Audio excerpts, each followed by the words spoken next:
about fasting, which is a hot topic. So, first question is, should you fast? Do you have a history of restriction? Do you have a history of anorexia, binging? How is your relationship with food? If you are still restoring your relationship with food, I would recommend waiting to fast. However, I do think that intermittent fasting is beneficial for anyone. When I work with clients who are severely underweight, even as I was, actually I've never worked with anyone that underweight, but even myself, when I was 69 pounds, I still did intermittent fasting. I gained half of my weight eating 2 meals a day at 10:30 and then 6. So I did 16-8. That's 16 hours of fasting and 8 hours of eating. So I ate within an 8-hour eating window. And then I actually transitioned to 1 meal a day. I gained the last half of my weight on 1 meal a day. In terms of fasting, again, I think that intermittent fasting is beneficial for anyone because when insulin is low, certain things are elevated, including human growth hormone. We need to sleep well at night to recover, to heal, to live optimally, and we will sleep our best when insulin is low. So this is why I always recommend not eating right before you go to bed, because when insulin is elevated, it will interfere with melatonin, serotonin, human growth hormone. And obviously we want to grow. And our sleep is when our muscles actually recover and get stronger. When we work out is when we break them down. So I really strongly believe in intermittent fasting. I also think that aligning your eating with the sun up and sun down, is very wise because it's going to optimize your hormones. Your circadian rhythm is the sleep-wake cycle, and it works with light, and light actually plays a role in digestion, vitamin D synthesis, so many different things, melatonin. So it just goes so far beyond just calories, so far beyond.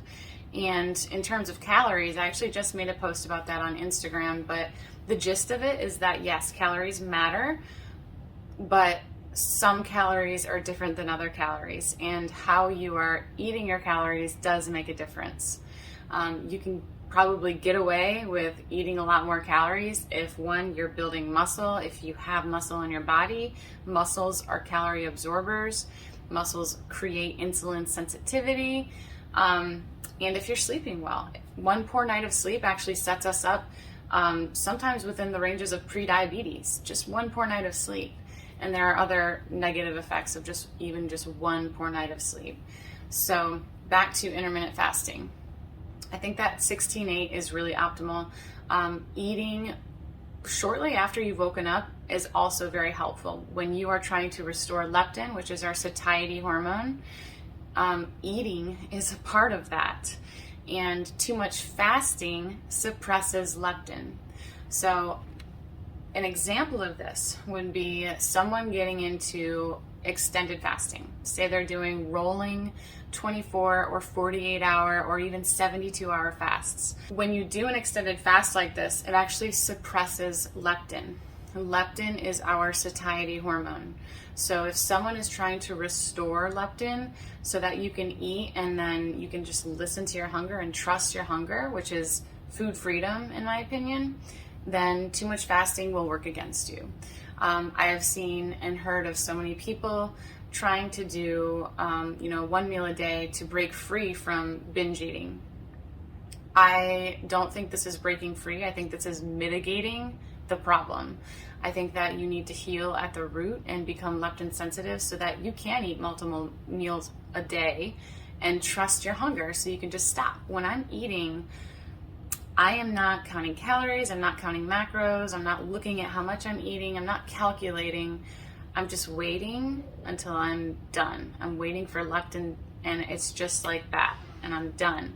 If you haven't seen my video on leptin, please check it out. I think it's one of the most underrated, underappreciated, under-talked about hormones. So fasting can suppress leptin. It can work against you. I think it's very important for someone to be fat adapted before you fast. Why? Because if you're not fat adapted, your body has not learned the ability to use fat for fuel. And if this is true, this means that you are primarily running on glucose. When glucose gets low and your primary fuel source is glucose, but you've not yet been fat adapted, your body turns to your lean muscle to burn next. But when you're fat adapted, your body turns to your own body fat. This is the benefit of becoming fat adapted and being metabolically flexible. Metabolically flexible means that you have the ability to burn glucose or fat. And when you have that option to burn your own body fat, it is protective of your lean muscle. Ketones are muscle sparing. So this is, honestly, this is why I think metabolic flexibility is so important. Because if you are running in fight or flight mode, if you're running on cortisol, if you've not been fat adapted, then you are risking your own lean muscle. And that is something that no one wants to do. So first prerequisite for fasting, in my opinion, is become fat adapted. Along with that, not more important, not less important, is your relationship with food. I think that's equally as important. Don't push it. Don't try to use fasting as a way to mitigate an eating disorder. You need to address that at its root, whether it's emotional, mental, whether it's body dysmorphia. You need to work through it, and you really need to learn how to take care of yourself. So fasting benefits are pretty awesome, and when you are fat adapted, you can get into fasting. I think that is just one of the best ways to boost your immune system. There are studies showing that after a 3-day fast, you have a human growth hormone increase of over 300%. At 7 days, they showed 1,200% human growth hormone increase. So I actually did an experiment a little over a year ago where I was doing rolling 72-hour fasts. I would do 48, 72 hours, and basically I would try to break that fast right when I was at the peak of human growth hormone increase. And how you break the fast is so important. So it's also really important that you don't feel so restricted that you just go and eat junk when you're breaking your fast, or you're just not overeating because you're starving. So there's a balance. But if you do it wisely, you can really benefit from it. So I actually gained 4 pounds of muscle and lost a pound of fat. And I was using an in-body scan, which is not the most accurate, but I saw the changes in my body composition. I did not continue to do that because I don't want to fast for 72 hours.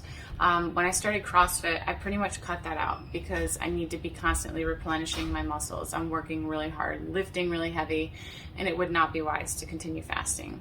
It becomes very stressful for your body when you're not replenishing yourself after working out. I do work out in a fasted state because I am metabolically flexible. So I am burning fat, and if I'm lifting heavy, that's when I'm like, okay, I definitely need to be eating within 4 hours. If I were not fat adapted, I would not be working out in a fasted state because I would be burning through my own muscle tissue.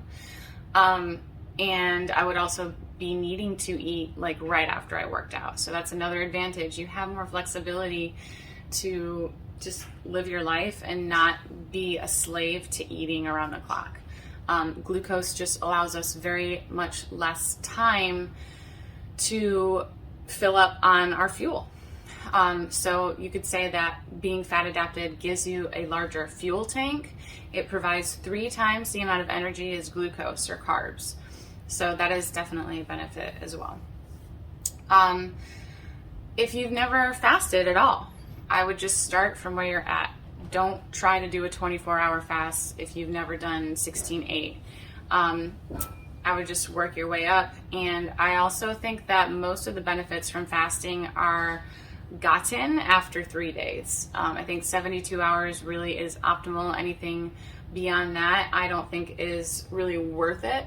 Unless that's your thing. And the longest I've gone is 5 days. And it was hard. It was really hard. And I was really sick at the time. So it was not the wisest decision.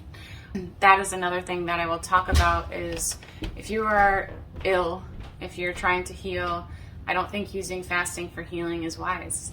I used to feel otherwise.